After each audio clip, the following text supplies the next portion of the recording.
In this video, we're going to take a quick short look here at John chapter 6, verses 16 through 24, which is John's version of Jesus' episode of Walking on the Water. And so I'll go ahead and read the text and then just highlight a few things that I would like for you to observe.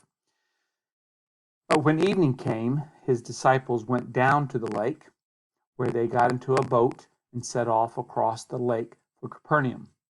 By now it was dark, and Jesus had not yet joined them. A strong wind was blowing, and the waters grew rough. When they had rowed about 3 or 4 miles, they saw Jesus approaching the boat, walking on the water, and they were frightened. But Jesus said to them, "It is I. Don't be afraid." Then they were willing to take him into the boat, and immediately the boat reached the shore where they were heading. The next day, the crowd that had stayed on the opposite shore of the lake realized that only one boat had been there, and that Jesus had not entered it with his disciples, but they had gone away alone. Then some boats from Tiberias landed near the place where the people had eaten the bread after the Lord had given thanks. Once the crowd realized that neither Jesus nor his disciples were there, they got into the boats and went into Capernaum in search of Jesus. So, several things that are kind of worthwhile pointing out in this. First of all, this story helps to emphasize the calming effect of Jesus' presence with his disciples in the midst of the storms that they might experience. In particular, we see in verse 20 the use of one of these I am sayings. Now, this is not one of the ones in where there is a predicate to identify what Jesus is, like I am the bread of life, I am the way and the truth and the life, I am the resurrection, I am the good shepherd. It doesn't have that predicate, but we just have I am, do not be afraid. And so scholars have oftentimes pointed out that the use of the I am is at least reminiscent of the revelation of God's covenantal name in Exodus 3:14. Now, whether or not we are intended to make that kind of connection that Jesus is self-identifying with Yahweh is not quite clear, since the phrase "I am," can just basically or simply mean "it is I." But there's nevertheless, because of what Jesus says in other places about his relationship with the Father, there is this possibility of being able to make this connection with God's covenantal name. For Old Testament images of God's power over wind and water, students should take a look at Job 9:8, Psalms 77, and Psalms 107. So again, with Jesus demonstrating some kind of power, or kind of salvation, as it were, of his disciples when he gets into the boat and taking them, as it were, out of the storm, then there may be once again some kind of connection between Jesus and power. Now, it's interesting here that what it doesn't say, about the blowing winds and the water. It doesn't say that Jesus stops the wind from blowing or the water's getting rough. It's just that he takes the disciples out from it.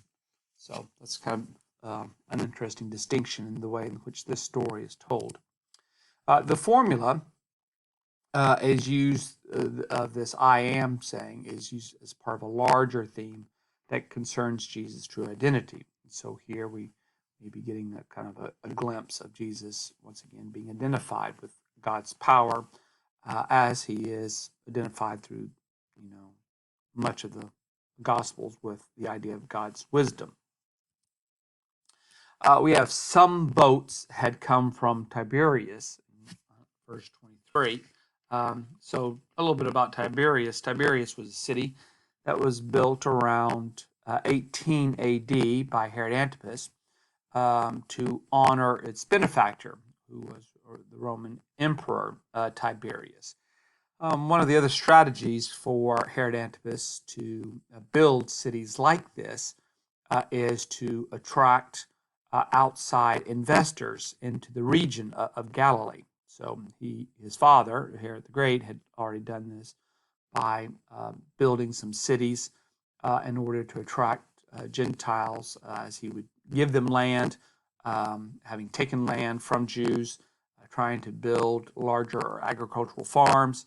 But people who have the money to purchase these lands and to develop the land in order to produce the kinds of crops and goods needed by the Roman Empire, they wouldn't want to live in small villages. They would instead prefer to live in what they would see as more advanced or developed cities. So Herod the Great, first of all, started to build these cities to attract them, places like Sepphoris. And Herod Antipas, his son, just kind of follows suit. And so he builds Tiberias, this time by the Sea of Galilee. And kind of interesting, that particular location, it may be that some investors into the area might want to invest in fishing. So, they could buy boats, they could hire fishermen, there could be quotas set on how much fish people would get. Fish hauls would be taxed. Fish could be shipped, and so there's an economic interest in having outside investors come in. And once again, where are these people going to live? So it is interesting that Jesus never ministers in these cities. We don't have stories of Jesus going into Sepphoris or going into Tiberias. But we have this kind of connection here in John's gospel, at least, to the city. It was considered by some Jews to be an unclean place because it was built supposedly upon a grave place. In other words, bodies had been buried in this area, and that people were building, a building or cities on top of places where bodies had been laid. Might consider it then to be unclean. Because of Jesus' miraculous feeding, the crowds seek him. So again, this is a subtle criticism of the crowds, and that they just seem to be interested in these things that they can get from Jesus. They do not become loyal followers of Jesus because he's going to claim to be the bread of heaven. And so anyway, we're going to see that later on in verse 66. But right now, at this stage, they're interested in Jesus and what they might be able to get from him. But once Jesus starts teaching about his identity, then they're going to leave. And this may have some significance as well for at the time that John's gospel was written, and what disciples would have been saying about Jesus, and that this identification of Jesus with God in such very intimate terms may be the thing that will make some either not want to accept Jesus or believe in Jesus, or maybe there was this emphasis on Jesus' identity that some felt was pushing this identity too high, and that whereas they might like to think of Jesus as a prophet or a teacher, to make this kind of association with Jesus, with God, with God's power and God's wisdom, may have been considered too much of a claim, and may have pulled out. So there may be this kind of criticism that's going on about certain people who leave because of what the author of John's Gospel and others are believing and teaching about Jesus. All right, so that's just a bit there on John 6, walking on water.